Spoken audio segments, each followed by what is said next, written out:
After my son's death, he left me $19 million. My daughter-in-law wanted it all. Then one coffee changed everything. My daughter-in-law handed me a cup of coffee, her smile as fragile as porcelain. "I made this just for you," she whispered. But as the steam hit my face, a scent hiding beneath the dark roast caught me, the faint, sickly sweet whisper of bitter almonds. My son had warned me about that smell. He told me it was the scent of a perfect, untraceable murder. Before we continue, please subscribe to the channel and let us know where you are listening in the comments. The morning sun cut sharp lines across my marble kitchen island, the kind of perfect light that made the silence feel even heavier. It had been a week since we buried Andrew, and the quiet in this house was a physical weight. Vanessa, my son's widow, glided in, breaking the stillness. She was dressed impeccably, as always, but there were shadows under her eyes that no amount of concealer could hide. "Here, Mom," she said, her voice a little too bright. "A special latte, just for you. I use those expensive beans you like." She placed the ornate cup and saucer in front of me. I looked at her, my daughter-in-law, the woman my son had loved. Her hands were trembling, just slightly.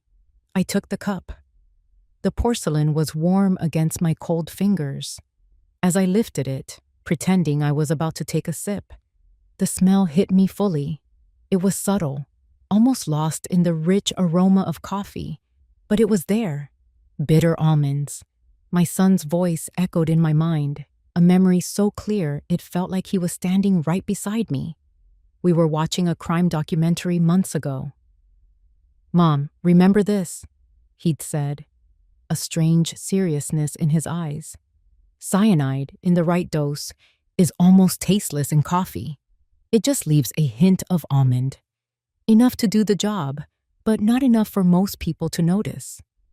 My heart seized. My blood ran cold, but my expression remained unchanged, a mask of weary grief I had perfected over the past week. I couldn't let her see. I couldn't let her know I knew. I forced a small cough, a dry, rasping sound. The cup jolted in my hand, and a dark splash of the liquid pooled on the pristine white saucer. It was a deliberate act disguised as a clumsy accident. Just then, as if on cue, Vanessa's mother, Patricia, walked in from the living room, fanning herself with a magazine. "Is that coffee? It smells wonderful in here."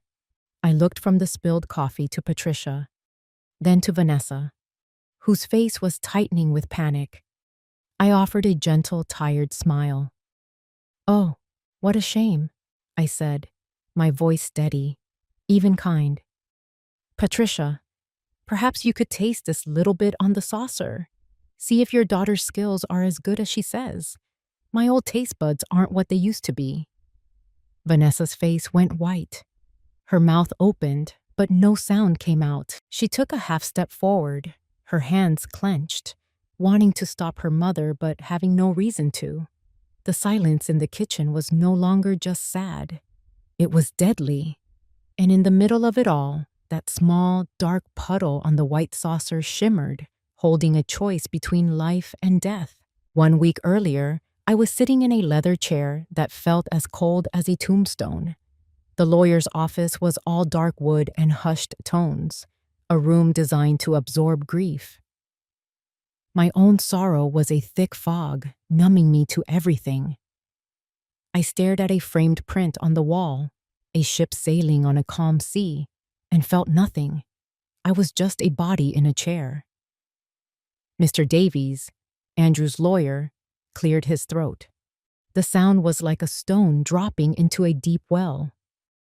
"We are gathered to read the last will and testament of Andrew Marston," he began, his voice a low monotone.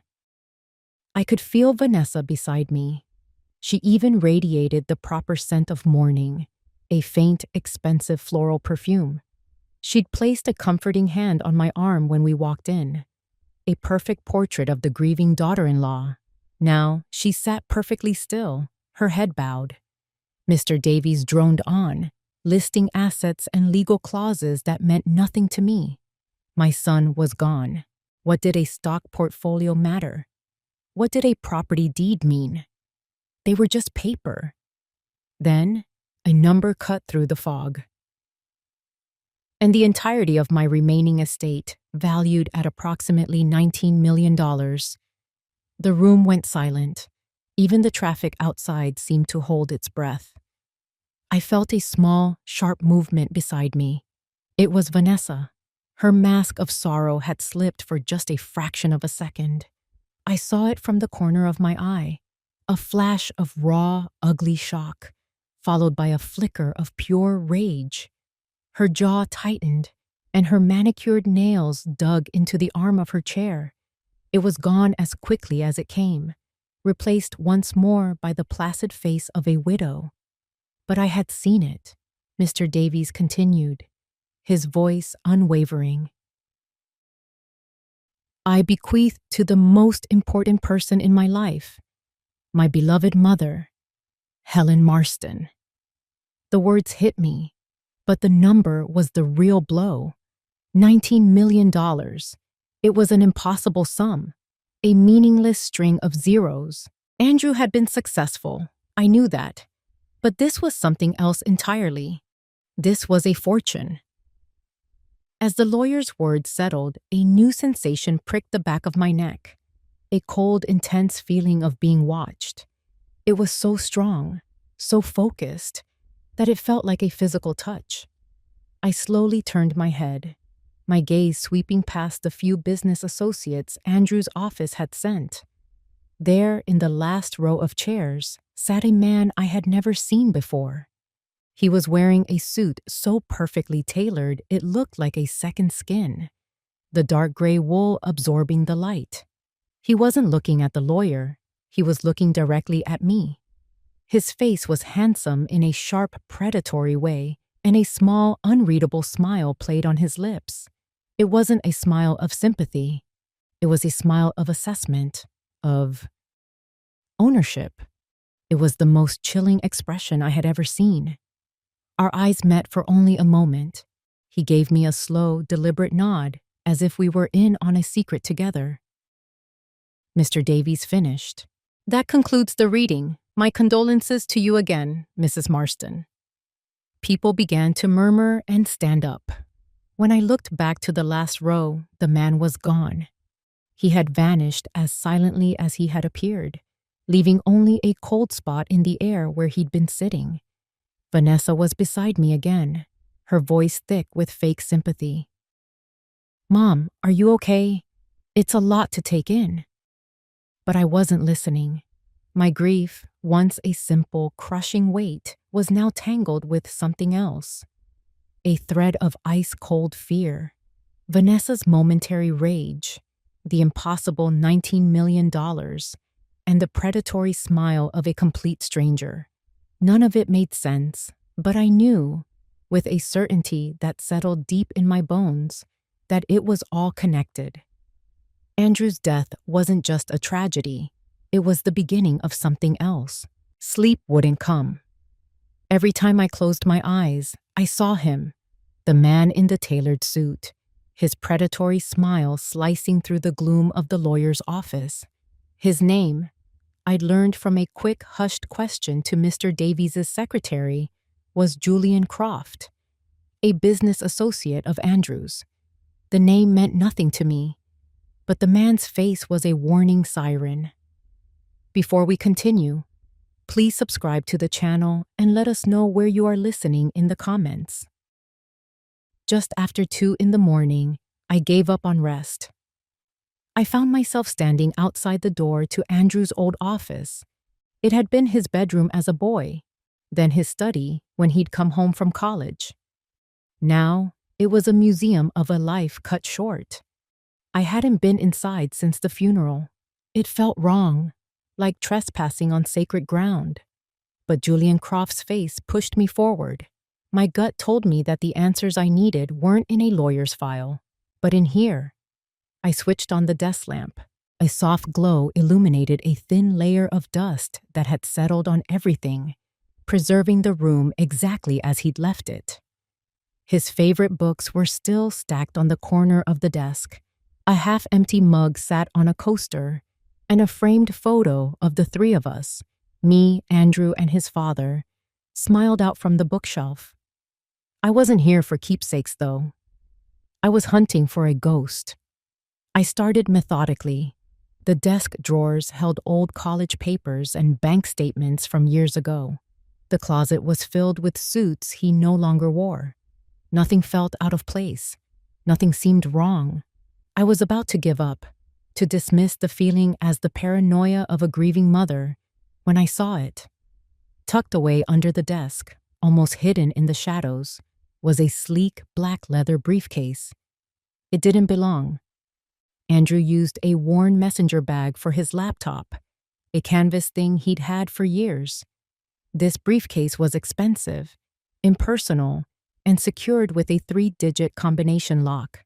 My heart started to beat a little faster. I pulled it out and set it on the desk. I tried the combinations that felt obvious: his birthday, his year of birth. Nothing. I tried my birthday. Still nothing.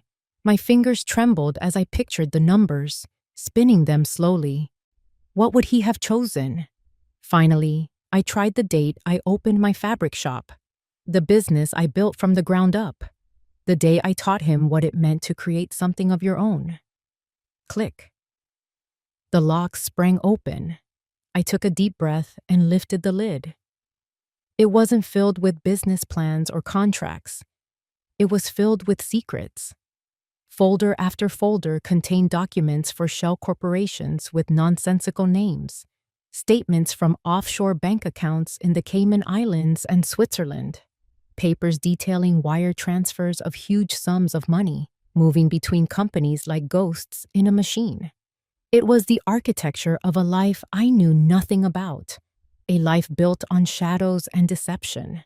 And then I found the photograph. It was tucked inside the front flap, face down. I turned it over. It was Andrew, younger, beaming, with his arms slung around Julian Croft. They were on a boat, the sun glinting off the water behind them. They looked like best friends, like brothers, celebrating a victory. Julian's smile in the photo was different, genuinely happy, not the cold, calculating expression I'd seen in the lawyer's office. They looked invincible.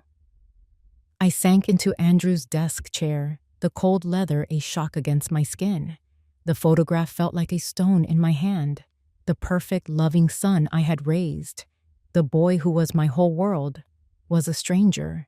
He was tangled up with a man who looked at me like a wolf looks at a lamb.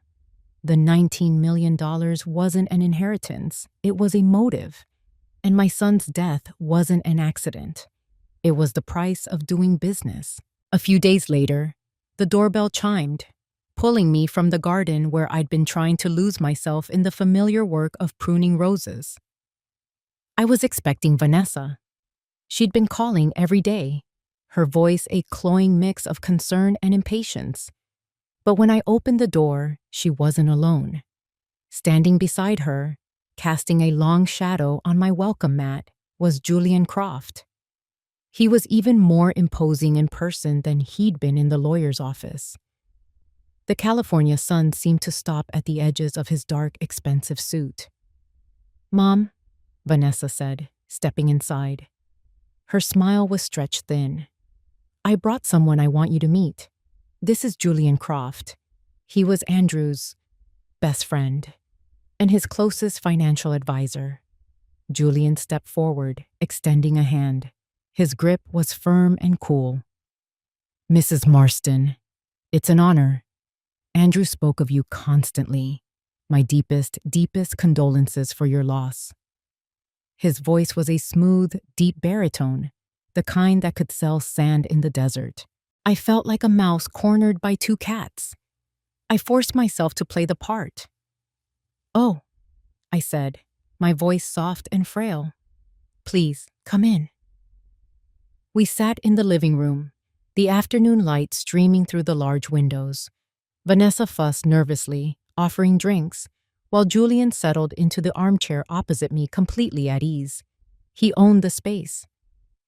Vanessa tells me you're feeling overwhelmed by the estate, he began, his expression a perfect mask of empathy. That's completely understandable. Andrew trusted me to handle the complexities of his portfolio, and I want to extend that same service to you. My only goal here is to protect his legacy. He slid a leather-bound folder onto the coffee table between us. He didn't push it toward me, just let it sit there. I've taken the liberty of drafting a preliminary plan. Nothing aggressive. We're not looking for high-risk, high-reward plays. This is about preservation, low-yield government bonds, blue-chip stocks, a diversified real estate trust. Slow, steady, and above all, safe. Every word was perfectly chosen, designed to soothe and reassure a grieving widow. He wasn't a shark promising unbelievable riches. He was a shepherd promising to protect the flock. It was brilliant, and it was utterly terrifying. I leaned forward, pretending to be a confused old woman. Oh my, that's all Greek to me, I'm afraid. My husband always handled the finances. Of course, Julian said smoothly. That's what I'm here for, to make it simple. Think of me as a guide, here to ensure Andrew's hard work keeps you secure for the rest of your life. Throughout his entire performance, he watched me. His eyes, a pale, cold blue, never left my face. They weren't warm or sympathetic. They were analytical, assessing my every flicker of emotion, every nod, every confused sigh. He was gauging how well the bait was being taken. Vanessa, meanwhile, watched him, her expression a mixture of adoration and fear. He had her completely wrapped around his little finger. I let out a long, weary breath and gave him a watery smile. You were a good friend to my son. Thank you, Mr. Croft. I'll have to think about it all. Please, call me Julian, he said, his own smile never quite reaching those cold eyes. When they finally left, I stood at the window and watched his gleaming black Porsche disappear down the street. The house felt contaminated. They hadn't come to offer help. They'd come to scout the territory. Julian wasn't a friend. He was a predator, and he thought he had found easy prey. He had no idea that this tired, grieving old woman had just started sharpening her own claws. After Julian's visit, my house no longer felt like a sanctuary. It felt like a stage, and I was an actor playing a role I hadn't auditioned for. I couldn't trust the lawyer who had read Andrew's will, Mr. Davies. He was part of Andrew's new world, the world of $19 million and men like Julian Croft. I needed someone from the old world, my world. I needed someone who operated on a currency of trust, not shell corporations. That's how I found myself on the doorstep of a quiet, oak-lined street in a different part of town, ringing the bell of Arthur Vance's home. Arthur had been my husband's lawyer and, more importantly, his friend for over 40 years. He'd retired a few years back, handing his practice over to younger men with sharper suits. His office, now a study in his home, was the complete opposite of Mr. Davies's corporate suite. It smelled of old books, pipe tobacco, and integrity. Helen, he said, his kind, wrinkled face breaking into a sad smile as he opened the door. Come in, my dear, come in. He listened patiently as I laid out the whole ugly story, my voice quiet in the stillness of his study. I told him about the will, the impossible sum of money, Vanessa's flash of fury, and the man in the tailored suit. I slid the photograph of Andrew and Julian across his polished mahogany desk. Arthur picked it up, his bushy white eyebrows knitting together. He stared at Julian's face for a long time. When he looked back up at me, the friendly warmth in his eyes had been replaced by a sharp, professional concern. He was no longer just a friend comforting a widow. He was a lawyer who smelled trouble. This man, Julian Croft, he said, his voice a low rumble. Andrew mentioned him once or twice, said he was a rainmaker, a guy who could make impossible deals happen. He put the photo down. Helen, I'm going to tell you something I probably shouldn't. Something that's been bothering me for the better part of a year. He leaned forward, his hands clasped on the desk. About 10 months ago, Andrew came to see me. He didn't want to talk about contracts or investments. He wanted to know about moving money, specifically how to move a large sum of money internationally without leaving a paper trail. He was asking about bearer bonds, anonymous foundations, things that are technically legal but live in a very gray area. It was a conversation for a man who was either running a scam or running for his life. My blood ran cold. What did you tell him? I told him to be careful who he was swimming with, that sharks don't care who they bite. He just smiled and said he knew how to handle himself. Arthur sighed, a heavy, regretful sound. I didn't press him. I should have. I thought it was just a young man's bravado. He stood up and walked over to a large antique safe in the corner of the room. He spun the dial with a practiced hand and opened the heavy door.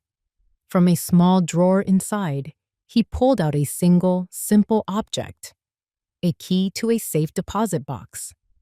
It was attached to a plain metal ring with no identifying marks. He came back a week after that conversation, Arthur said, placing the key on the desk between us. He gave me this. He said, Arthur, if anything ever happens to me, give this to my mother, and only my mother. Tell her I'm sorry. I stared at the key. It was so small, so ordinary, yet it felt like the heaviest thing in the world. For the first time since Andrew's death, I didn't feel completely alone. My son had known he was in danger, and he had left me a map. I picked up the key. The metal was cold and solid in my palm. It wasn't just a piece of metal. It was the last message from my son. It was a weapon. It was hope. The bank vault was colder than a winter morning. The air was still and smelled of metal and secrets. A polite young man with a practiced, somber expression had led me into a small, private viewing room and left me alone with the long, narrow box. My hands were steady as I inserted the key Arthur had given me. There was a solid, satisfying thunk as the lock turned. I slid the box out of the wall. It was surprisingly light. I lifted the lid, my heart hammering against my ribs. There was no cash, no jewelry, no stacks of bonds. Inside, there were only two things, nestled on a bed of black velvet, a single sealed envelope with my name written on it in Andrew's familiar scrawl, and a small, silver USB flash drive. My fingers trembled as I picked up the letter. I slid it open with my thumbnail and unfolded the single sheet of paper inside. Mom, if you're reading this, it means I messed up. It means he got to me. I'm so sorry. I'm sorry for the lies, and I'm sorry for the mess I'm about to leave in your lap. There's no easy way to say this. The $19 million. It's not clean money. Julian and I made it on a deal that was deep in the gray, maybe even over the line into the black. At first, it was a game. We were geniuses, smarter than everyone else, but I saw a side of Julian that scared me to death. He's not just ruthless, Mom. He's a monster. He enjoys the pain he causes. I couldn't be a part of it anymore. So I took the money, all of it. I locked him out and planned to disappear. I was going to come to you, to explain everything, but I needed to make sure I'd covered my tracks first.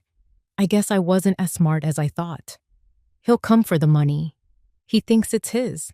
He'll be charming, he'll be helpful, but it's all an act. Don't trust him. And whatever you do, don't trust Vanessa. He'll use her to get to you. She's weak, and she loves the lifestyle the money gave her more than she ever loved me. He knows that. I left it all to you for a reason. You're the only person in the world I knew he couldn't break. You're smarter than him, stronger than him. You built a business from nothing with your own two hands. You can fight him. You have to. Everything you need is on the USB. All the proof, all the accounts, all the leverage. The password is your birthday, read backward. Day, month, year. I love you. I'm sorry I wasn't the man you thought I was. Andrew. The letter fell from my fingers. A single tear, then another, splashed onto the cold metal table. I wasn't crying for the son I had lost. I was crying for the son I never knew, the one who had been living a secret, terrifying life while smiling at me over Sunday dinner. I cried for his fear, for his loneliness, and for the innocence that had been stripped away from both of us. I sat there in the sterile silence of the vault, and I let myself feel it all. The crushing weight of the grief, the sharp sting of betrayal, the hollow ache of what could have been. Then, something shifted. The tears stopped. The sorrow in my chest began to cool, then harden, crystallizing into something new. It was anger. A cold, clear, diamond-hard rage. My son had been dragged into the dark, and he had fought to get out. He had lost. But he hadn't left me a burden. He had left me a battle plan. Julian Croft thought he was hunting a helpless old woman. He was wrong. I picked up the USB drive. It felt warm in my hand. Andrew's fight was over. Mine was just beginning. Back in Andrew's study, the room no longer felt like a tomb. It felt like an armory. I sat in his chair, the letter lying on the desk beside me, and plugged the silver USB drive into my laptop.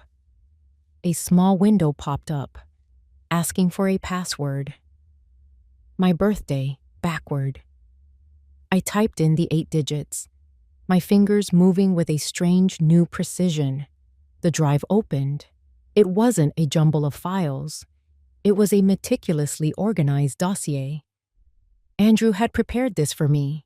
There were folders labeled transactions, offshore accounts, and correspondence.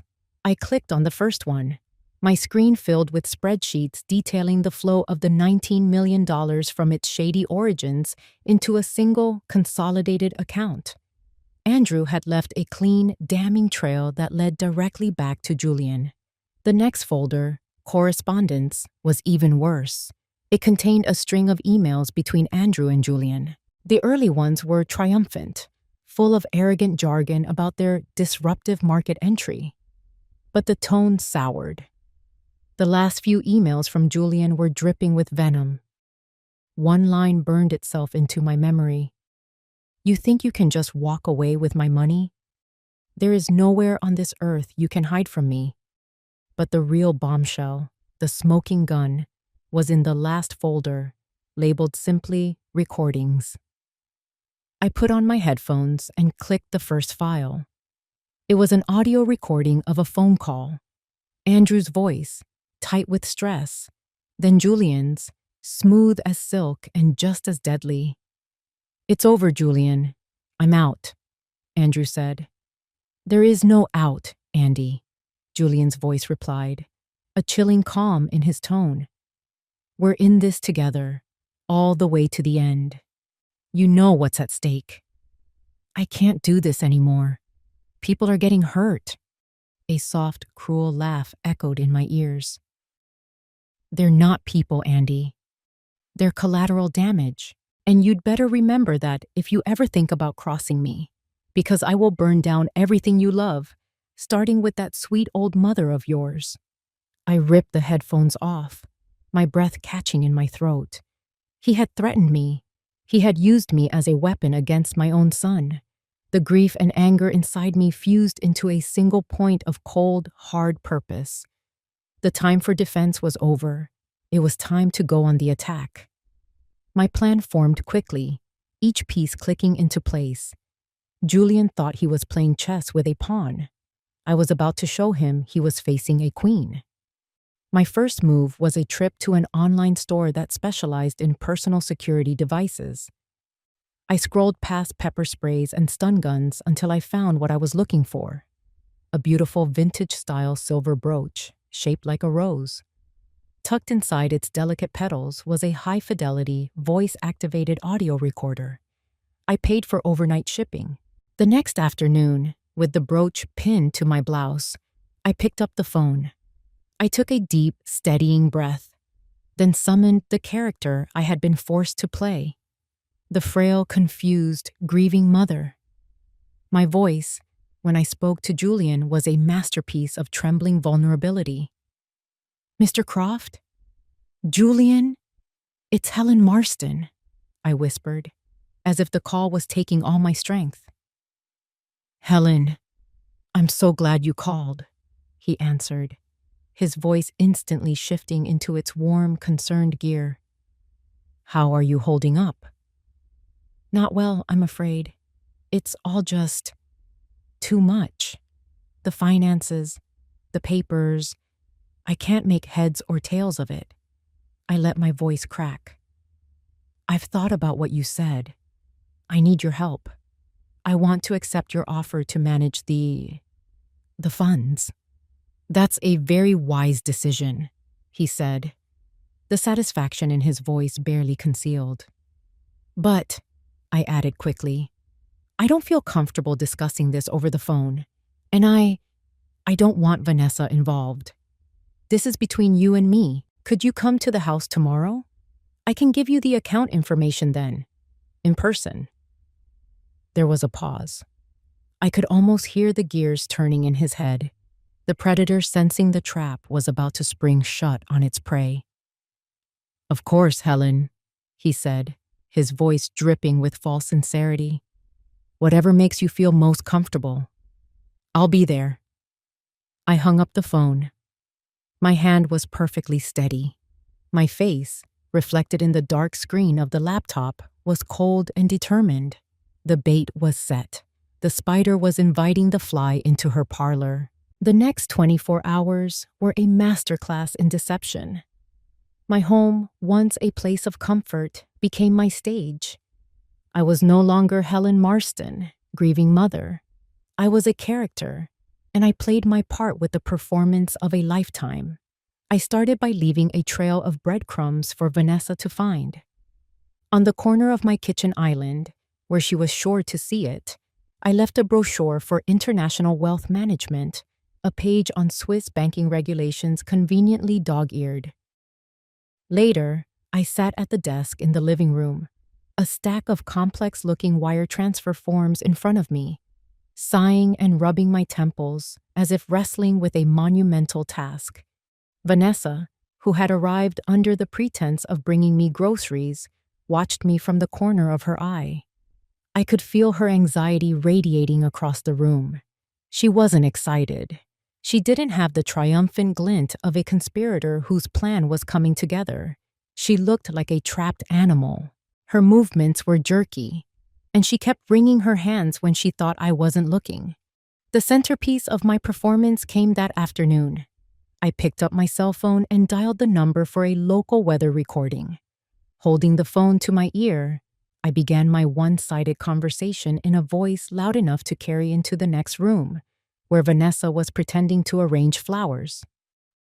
"Yes, that's correct," I said, my voice firm but laced with the feigned stress of a novice. "The full amount. I want the transfer initiated as soon as the account is active. Yes, I have the routing numbers right here. It's a significant transaction, so I want to ensure there are no delays." I paused, listening to the automated voice drone on about a 70% chance of sunshine.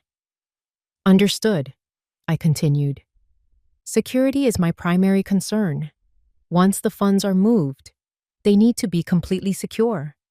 I appreciate your discretion." I hung up and let out a long, theatrical sigh. When I glanced into the living room, Vanessa was frozen, her face pale, a single rose dangling from her limp fingers. The look in her eyes wasn't greed. It was pure, unadulterated terror. That night, the final piece of the puzzle fell into place. I was heading to bed when I heard a muffled sound coming from the guest room where Vanessa was staying. I crept closer, my feet silent on the thick hallway runner. The door was slightly ajar.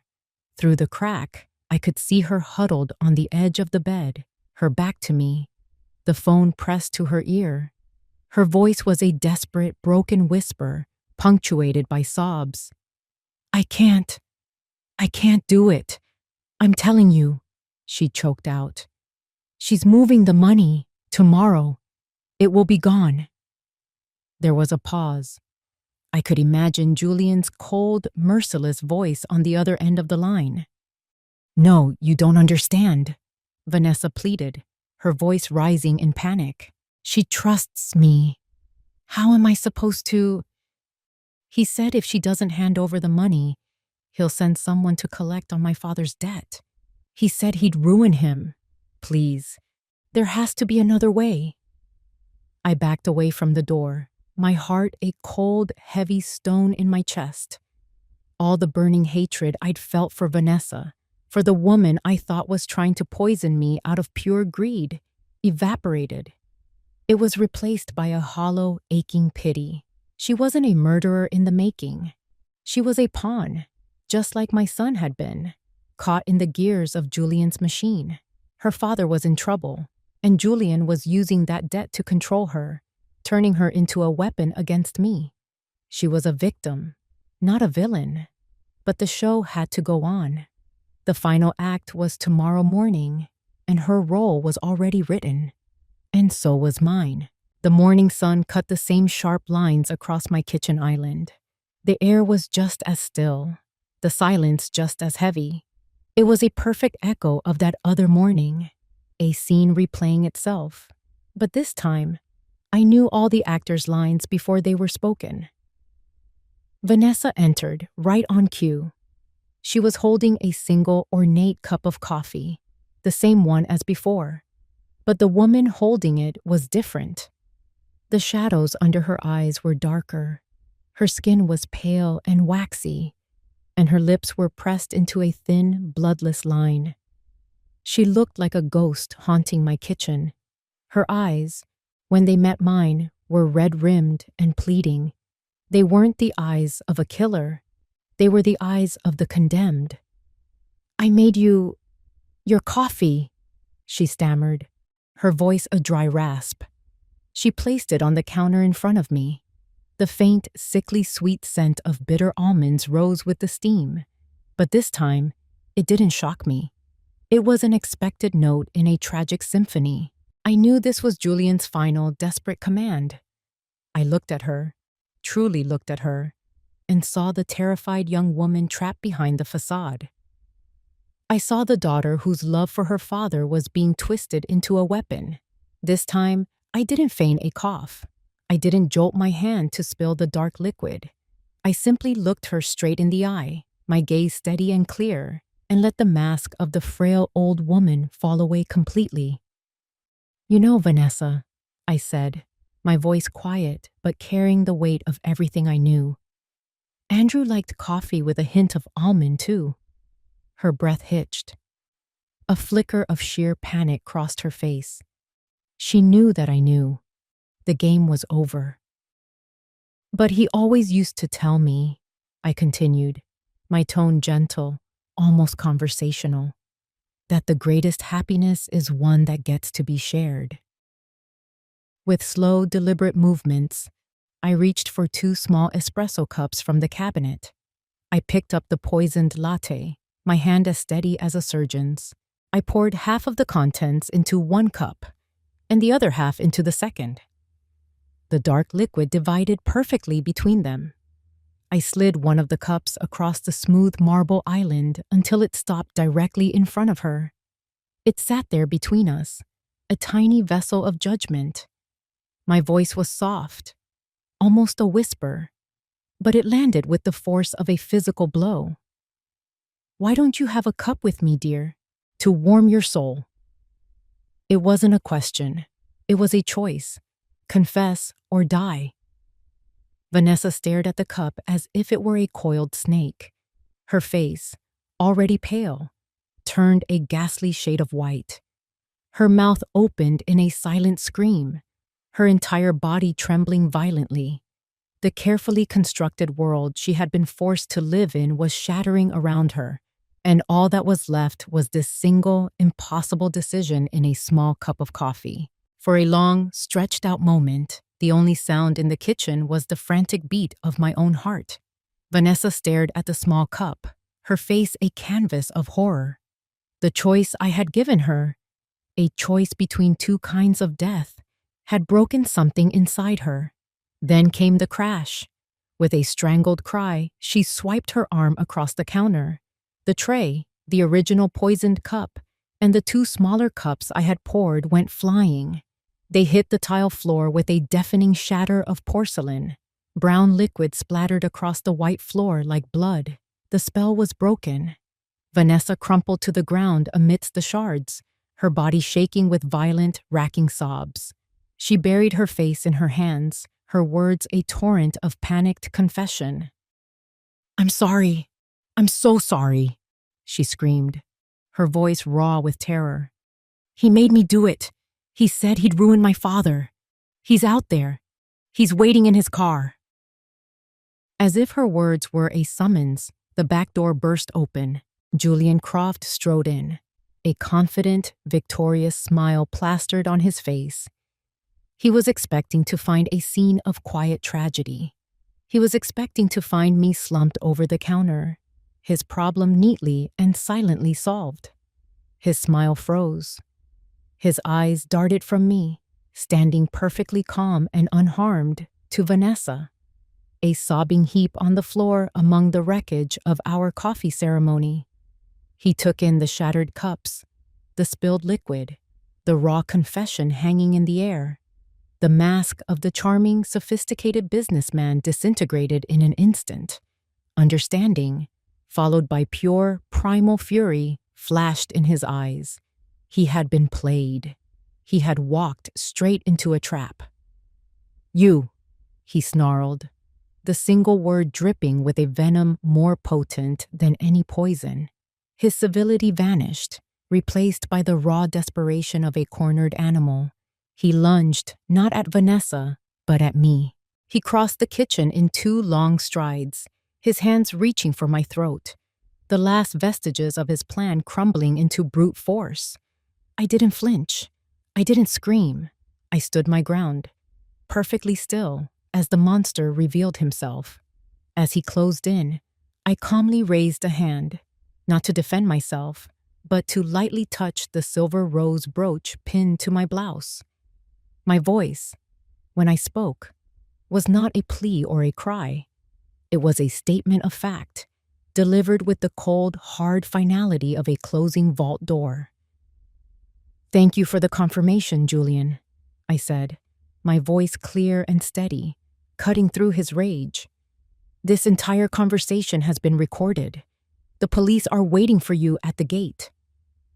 His forward momentum stopped. He froze, his hands just inches from my neck. Disbelief warred with panic on his face. And then we both heard it, faintly at first, then growing rapidly louder. The unmistakable sound of approaching sirens wailed in the quiet morning air, a promise of justice racing down my tranquil suburban street. The police station was a world away from my sun-drenched kitchen. It was a place of beige walls, fluorescent lights that hummed with a tired buzz, and the lingering smell of stale coffee and disinfectant. The drama of the morning had been replaced by the slow, grinding mechanics of the justice system. It was loud and chaotic, yet I felt strangely calm, insulated from the noise by a thick blanket of exhaustion. Julian was gone, taken to a holding cell. The detectives had been almost giddy. Between Andrew's USB drive and the flawless recording from my silver rose brooch, which captured Julian's threats, his confession by omission, and his final violent lunge, they had what one of them called an open and shut, ironclad slam dunk case. Julian Croft's reign of terror was over. Vanessa had been taken to a separate room for questioning. She was not in handcuffs, but she wasn't free to go. She was a person of interest, an accomplice to attempted murder. Arthur arrived, his kind face a welcome sight in the sterile environment. He placed a steadying hand on my shoulder. "Helen, you did it. It's over." "Not quite," I said, my voice raspy. I reached into my purse and pulled out a second tiny digital recorder, one I had hidden in the guest room the night before. I had retrieved it after the police arrived. "There's something else you need to give them."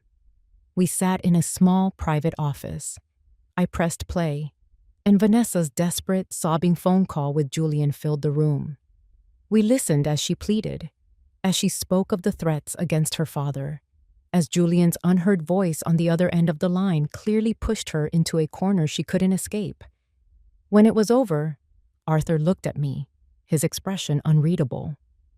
"You know what this does, Helen. This gives her a defense. Coercion, duress.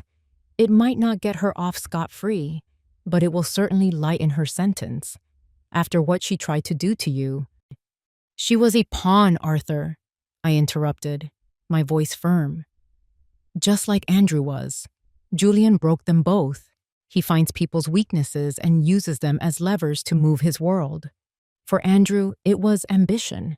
For Vanessa, it was fear for her family." I pushed the recorder across the table to him. "I'm not doing this to forgive her. I don't know if I can. I'm doing this because it's the truth. Julian didn't just try to kill me. He tried to turn her into a killer. She deserves to pay for her choices, but she also deserves to have the whole story told." Later, a detective led me to a room with a one-way mirror. On the other side, in a small, bare interrogation room, sat Vanessa. She was no longer crying. She was just sitting there, staring at her hands, looking small and broken and utterly alone. A cup of water sat untouched on the table in front of her. I watched her, this woman who was my daughter-in-law, the woman who had brought poison into my home. I expected to feel a surge of anger, or perhaps the cold satisfaction of victory. I felt neither. All I felt was a profound, bottomless sadness. Julian was the monster, but his evil had spread like a disease, infecting everyone he touched.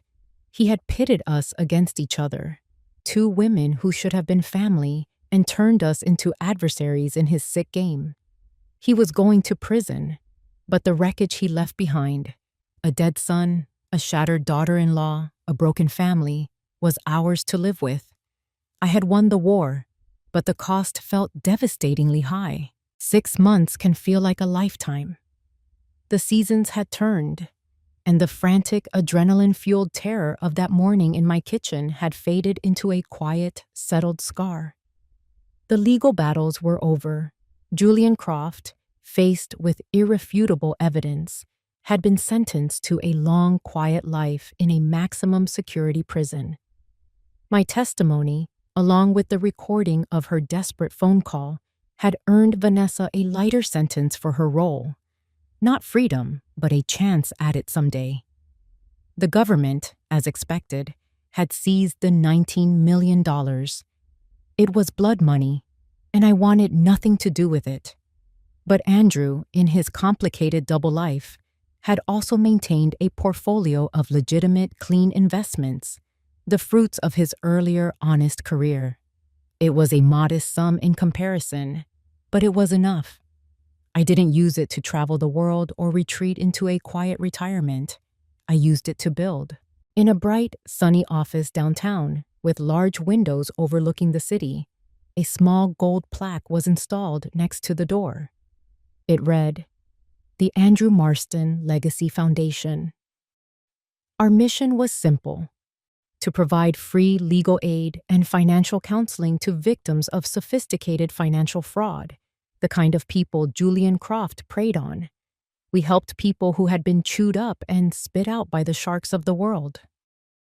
It was my way of cleaning up the mess, of turning the tainted legacy of my son's final years into something that could heal. Today, however, my work was more personal. I found myself in another sterile, quiet room, But this one was different. It was a prison visiting area. When Vanessa walked in and sat down behind the plexiglass partition, she looked like a different person. The haunted, terrified look was gone. The prison uniform hung loosely on her, but she carried herself with a new stillness. The frantic energy was gone, replaced by a quiet, somber acceptance. She had been through the fire and come out the other side, changed. "Helen," she said, her voice clear, without the tremble I remembered. "Thank you for coming." "How are you, Vanessa?" I asked. Tears welled in her eyes, but they weren't the panicked tears of before. They were slow, sad tears of genuine remorse. "I'm okay," she said, a small, watery smile touching her lips. "I'm finally getting the help I need. I see now. I see everything so clearly. What I did. What I almost did. There are no excuses." We sat in silence for a moment, the weight of our shared history hanging between us. There was no anger left in me, just a deep, quiet ache for all that had been lost. I slid a book through the slot at the bottom of the partition. It was a simple novel, one I thought she might like. She looked down at it, then back up at me, her expression full of a question she didn't know how to ask. "Andrew left a mess for both of us," I said softly, answering the unspoken question. "It's time we started cleaning it up." She nodded, clutching the book to her chest as a fresh wave of tears fell. This time, I knew they were for my son. I left the prison and stepped out into the bright afternoon sun. I tilted my head back and looked up at the vast, cloudless blue sky. A sense of peace, one I hadn't felt since before Andrew's death, settled over me. I hadn't saved my son's life, but I had saved his name. I had fought the monster who destroyed him and found a way to build something new and good from the ashes.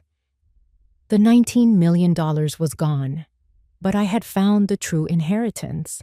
It wasn't money, it was purpose. And for the first time in a very long time, it was enough.